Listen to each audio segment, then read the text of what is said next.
डर क्या होता है? क्या वो अंधेरा है जहां कुछ दिखता नहीं, या वो परछाई जो आपके पीछे खड़ी होती है और जैसे ही आप मुड़ते हो गायब हो जाती है? नहीं, असल डर इनमें से कोई भी नहीं है। असल डर वो है जब आपको लगे कि कोई आपको देख रहा है, हर वक्त, हर जगह, और आप कुछ भी कर लो, आप उससे बच नहीं सकते। आज की ये कहानी किसी भूत की नहीं है। ये कहानी है एक इंसान की जो धीरे धीरे खुद ही एक डर बन गया। राहुल, एक छोटा सा शहर, तंग गलियां, धीमी जिंदगी, वहीं रहता था। उसका परिवार साधारण था। पिता नौकरी करते थे, माँ घर संभालती थी।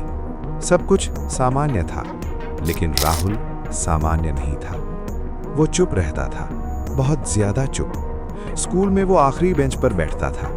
ना किसी से लड़ाई, ना कोई दोस्ती, लेकिन उसकी आंखें हर चीज देख रही होती थी। कौन किससे बात कर रहा है, कौन किससे डरता है, कौन झूठ बोल रहा है, वो सब नोटिस करता था। और सबसे अजीब बात, वो ये सब भूलता नहीं था, जैसे उसके दिमाग में हर इंसान की फाइल बन रही हो। समय बीता, स्कूल खत्म हुआ, कॉलेज शुरू हुआ, और यहीं से सब बदल गया।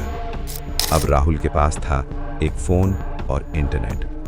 शुरुआत में वो बस स्क्रॉल करता था, लोगों की प्रोफाइल्स देखता था, उनकी फोटोज, उनकी पोस्ट्स, उनकी जिंदगी।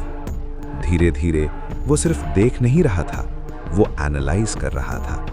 किसकी लाइफ परफेक्ट दिखती है लेकिन असल में नहीं है, किसकी मुस्कान फेक है, कौन क्या छुपा रहा है। और फिर एक दिन उसने एक फेक अकाउंट बनाया। पहला मैसेज बहुत सिंपल था, तुम्हें लगता है कोई नहीं जानता, बस इतना।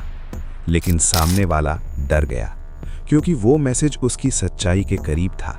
राहुल ने कुछ गैस किया था, लेकिन वो सही निकला, और यही उसके लिए टर्निंग पॉइंट था। उसने सोचा, अगर एक सिंपल मैसेज किसी को इतना डरा सकता है, तो अगर मैं और गहराई में जाऊं तो क्या होगा। अब राहुल ने इसे सीरियस बना दिया। ये अब रैंडम नहीं था, ये एक प्रोसेस था। स्टेप 1, ऑब्जर्व करना। स्टेप 2, इंफॉर्मेशन कलेक्ट करना। स्टेप 3, वीकनेस ढूंढना। स्टेप 4, फियर क्रिएट करना। और फिर कंट्रोल। वो लोगों को ट्रैक करता, उनके रूट्स, उनकी टाइमिंग, उनकी हैबिट्स। फिर एकदम सही समय पर अटैक करता। रात में फोन बजता, कोई आवाज नहीं, बस साइलेंस। फिर मैसेज, तुम अकेले नहीं हो। घर के बाहर अजीब निशान, किसी को लगे कोई पीछे चल रहा है, लेकिन मुड़ो तो कोई नहीं। धीरे धीरे लोग बदलने लगे। कोई बाहर जाना बंद कर दिया, कोई लाइट्स बंद करके सो नहीं पाता, किसी को हर वक्त लगता कोई उसे देख रहा है। जब पुलिस को शक हुआ, उन्होंने इन्वेस्टिगेशन शुरू की, और फिर राहुल पकड़ा गया। उसका फोन, उसका लैपटॉप, सब चेक किया गया, और जो मिला उसने सबको हिला दिया। एक फोल्डर, नाम प्रोजेक्ट फियर।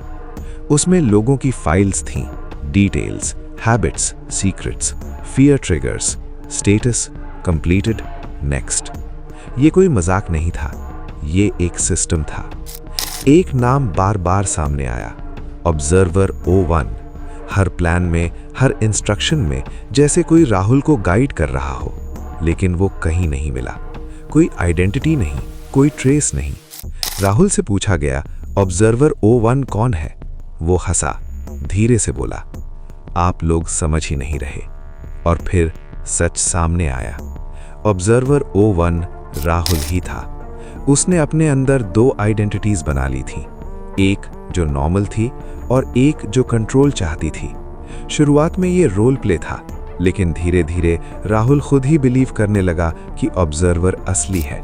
वो खुद को मैसेजेस भेजता और फिर उन्हें फॉलो करता। उसके लिए ये गेम नहीं रहा, ये रियलिटी बन गया। केस क्लोज हो गया।